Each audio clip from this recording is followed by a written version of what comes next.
Hello বন্ধুরা, good evening. আশা করি আপনারা সবাই ভালো আছেন। নাকচম্পা গাছে ফুলে একেবারে ভরে গেছে, আর কত বড় জবা ফুলটা হয়েছে দেখুন। জবা গাছে ঠিকঠাকভাবে খাবার দিলেই কিন্তু গাছে অনেক বড় বড় ফুল হয়। অনেক জিনিস নিয়ে ছাদে চলে এসেছি, মানে এক ব্যাগ ভরে ঘুটে এনেছি। 4-5 দিন ধরে জমানো সবজির খোসা, ফলের খোসা, সাথে একটু কাঠের ছাই, আর এনেছি গাছের জন্য খাবার। আজকে একটু রজনীগন্ধা গাছে এবং নাকচম্পা গাছে খাবার দেবো। আর এই এনেছি ব্যাগগুলো, এই ব্যাগগুলো এনেছি গতকাল কাকড়ির কড়া পড়েছিল, সেই কাকড়ির পলিনেশন করিয়ে ব্যাগগুলো দিয়ে আটকে দিয়েছিলাম, না হলেই তো ফল ছিদ্রকারী পোকা এসে নষ্ট করে দেবে। আর এই ঘুঁটেগুলো এনে দিয়েছে আমার এক গাছালা ভাই। তাকে যখনই বলি সে তখনই প্রয়োজন মতো অল্প করে এনে দেয়। আর এই ঘুঁটেগুলো এনেছি শীতের জন্য, শীতে গাছ করব, তাই এখন থেকেই অল্প অল্প করে জোগাড় করি। এটা আমি প্রতি বছরই করি, একেবারে কোনো জিনিস করি না। সে গাছের স্ট্যান্ড হোক বা গাছের গ্রো ব্যাগ হোক, বালতি হোক, টাব হোক বা মাটি হোক, সবই আস্তে আস্তে করে জমা করি, কারণ একেবারে টাকাটাও গায়ে লাগে আর আনাটাও খুবই অসুবিধা। অল্প অল্প করে জোগাড় করলে কিন্তু সময় মতো পেয়েও যাওয়া যায় আর সুবিধাও হয়, আর এতে টাকাটাও গায়ে লাগে না। বেশ কয়েকদিন ধরেই এই গ্রো ব্যাগটা রেডি করছি। লেয়ারে লেয়ারে সবজি ফলের খোসা আর কাঠের ছাই দিয়ে তৈরি করা মাটি দিয়ে ভেন্ডির নতুন চারা রোপণ করব।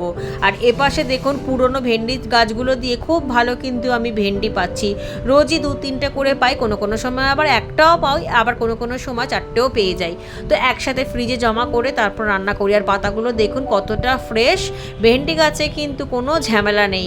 প্রথম হয়তো যখন ছোট থাকবে তখন একটু পোকা লাগার ভয় থাকে, কিন্তু একটু নিম অয়েল দিয়ে দিলেই কিন্তু পোকাটা একেবারেই চলে যায়।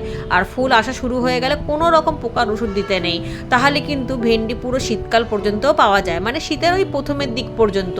আর শীতের ভেন্ডিও তো এখন বেরিয়ে গেছে। কদিন আগে লাউ গাছের গোড়ায় গোবর সার দিয়েছিলাম। গোবর সার দেওয়া মাত্রই যেহেতু বর্ষা পড়ে গেছে, প্রচুর শামুকের উৎপাত বেড়েছে, সেই জন্য আজকে মনে করে কাঠের ছাই পাতাতেও দিয়েছি এবং গোড়াতেও দিয়ে দিয়েছি। বর্ষা হচ্ছে, এখন তার কোনো কিছু ফাঙ্গিসাইড দেওয়া যাবে না।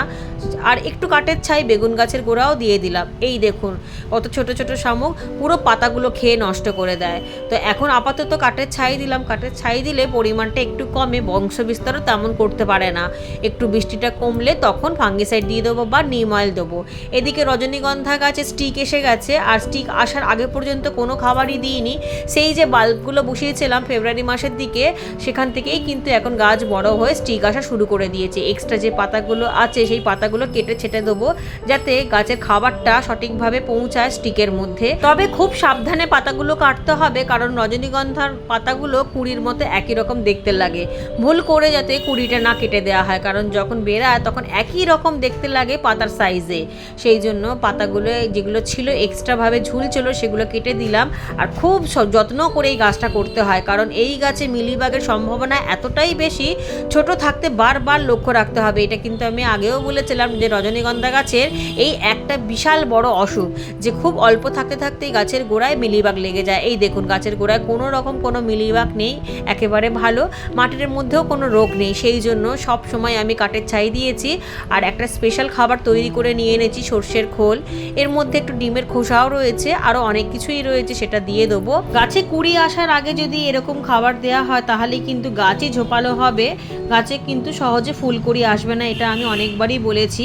সেক্ষেত্রে গাছে আগে কুড়িটা আসবে, তারপর খাবার দেওয়া শুরু করতে হবে, তাহলে ঘন ঘন ফুলটা আসবে। আগে আমি সবসময় হাইব্রিডে রজনীগন্ধার বাল্ব আনতাম, সেখানে ফুলের সংখ্যাটা বেশি হতো কিন্তু একটুও সুগন্ধ হতো না। কিন্তু গত বছর ধরে আমি দেশি রজনীগন্ধার বাল্ব এনে বসাচ্ছি, আর এত সুন্দর গন্ধ।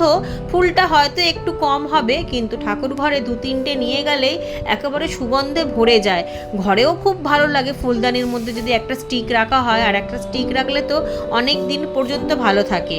এই দেখুন 4 হাত লম্বা এই নাকচম্পা গাছটাতেও কুড়ি চলে এসেছে।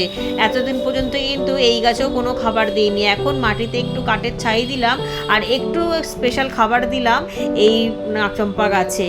এই নাকচম্পা গাছের খাবারটা কিন্তু রজনীগন্ধা খাবারের থেকে একেবারেই আলাদা। এখন যেহেতু স্টিক এসেই গেছে, তাই জন্যে এই স্পেশাল খাবারটা তৈরি করেছি। গাছের মাটি সবসময় শুকনো রেখেছি, খুব একটা বেশি জল দিইনি, তবে প্রচণ্ড রোদযুক্ত জায়গায় রেখেছিলাম, কারণ নাকচম্পা গাছ রোদ খুবই ভালোবাসে। অনেকের গাছ অনেক লম্বা হয়ে যাচ্ছে কিন্তু তাতে কোনো ফুলকুড়ি আসে না, একটা কারণে অনেকেই গাছের মাথাটা পিঞ্চিং করে দেয়। সব গাছের চরিত্র কিন্তু সমান না। কিছু কিছু ফুল গাছের মাথা কেটে দিলে তাড়াতাড়ি ফুল চলে আসে, কিন্তু নাকচম্পা গাছের মাথা কেটে দিলে সেখানে পাতা তো তাড়াতাড়ি চলে আসবে, কিন্তু ফুল আসতে অনেক সময় লেগে যাবে। এই গাছটা যখন কাটিং বসিয়েছিলাম তখন নিচের পাতাগুলো মানে একদম প্রথম যে পাতাগুলো বেরাচ্ছিল কুঁকড়ে যাচ্ছিল।